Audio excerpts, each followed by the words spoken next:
मनवीर कौर जी, छत्तीसगढ़ से। राधे राधे महाराज जी।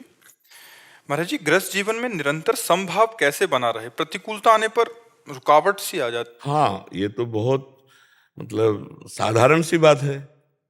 गृहस्थ हो या विरक्त, प्रतिकूलता आने पर अगर स्थिति नहीं है अंदर तो फिर बाधा पड़ जाती है ना।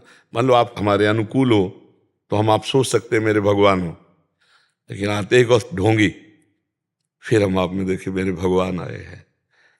और वैसे ही शांति बनी रहे जैसे प्रणाम नमस्कार करने पर, तो इसका मतलब स्थिति है।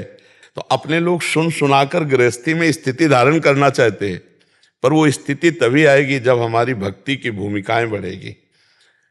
जैसे कक्षा 1 का विद्यार्थी जब पढ़ करके प्रश्न ठीक उत्तर दे देता है तो 2 में पहुंच जाता है, ऐसे भक्ति की भूमिकाएं हैं। हम नाम जप करें, मान लो स्त्री शरीर है तो हमारे बहुत से धर्म हैं। पति तो हमें पातिव्रत धर्म, सास ससुर तो उनकी सेवा भगवत भाव से, परिवार की तो पति के सुख के लिए पूरे परिवार की सेवा। अब इस सेवा को सहन करते हुए, क्योंकि जब हम किसी की सेवा करते हैं तो एक आकांक्षा होती है, कम से कम मधुर बोले तो हमसे। लेकिन परिवार में ऐसा नहीं होता। जब हम सेवा करते हैं, मान लो सास ससुर ही सही, तो कटु व्यवहार करेंगे। आप उनकी सेवा कर रहे हो, अब वो आपके साथ कटु व्यवहार करेंगे। आप पति को भगवान मान, वो आपके साथ कटु व्यवहार करेगा, कड़ुआ व्यवहार। अब वो अपने में स्थित रहना कितना कठिन है। अगर स्थित रह गए तो भूमिका बदल जाएगी, फिर आपकी वो ऊंचाई हो जाएगी।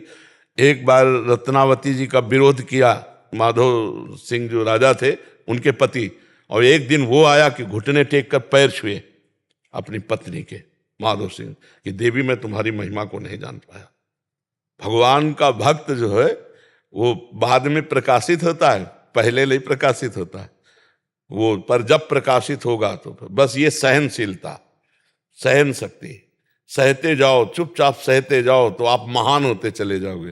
देखो एक शीशा है, कंकड़ उठाओ मारो पूरा शीशा टूट जाएगा, और एक शीशा है गोली मारो तो नहीं टूटेगा। क्यों? गरम ठंडा करके उसको इतना मजबूत कर दिया गया प्रक्रिया के द्वारा। वही शीशा है कि गोली मारो तो नहीं टूटा, बुलेट प्रूफ कहते। हाँ, तो भगवान का भक्त बुलेट प्रूफ हो जाता है। गोली मारो तो फर्क नहीं पड़ेगा।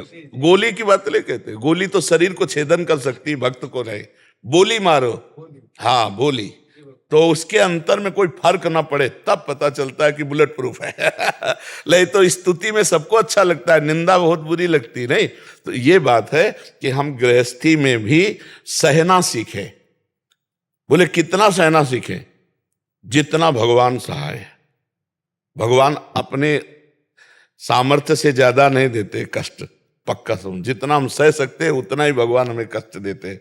और वो कष्ट इसलिए मिलता है कि हमारे जन्म जन्मांतरों के जो पाप हैं, आसक्तियां, वो कट जाती हैं। एक होता है शरीर भोग के कर, और एक होता है जैसे आपने गाली जलन हुई तो पाप नष्ट होंगे। अगर हम लौट के गाली दे दी तो फिर वो हमारा संस्कार बन गया, वो हमें भोगना पड़ेगा। और अगर हम सह गए तो अच्छा है यार, थप्पड़ मारने से अच्छा है कोई गाली दे करके निपटा दे तो बढ़िया है। हमें शारीरिक भोग ना मिले, वाचिक मिल जाए। पर वाचिक शारीरिक दंड सहा जा सकता है, पर वाचिक शब्द सहना बहुत कठिन होता है।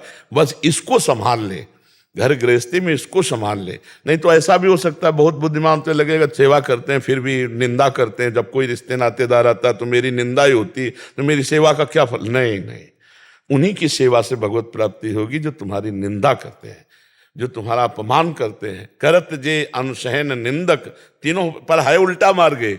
संसार का मार्ग ऐसा नहीं, सठे साठ्यम समाचरित, संसार इस पे राजी रहता है, लेकिन भक्ति नहीं।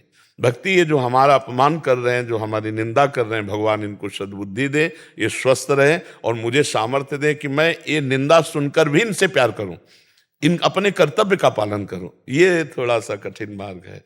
अगर इसका निर्वाह कर ले गया तो भगवान की प्राप्ति है। तो हम भगवान से प्रार्थना करें, नाम जप करें, इससे हमें सामर्थ्य मिलेगी।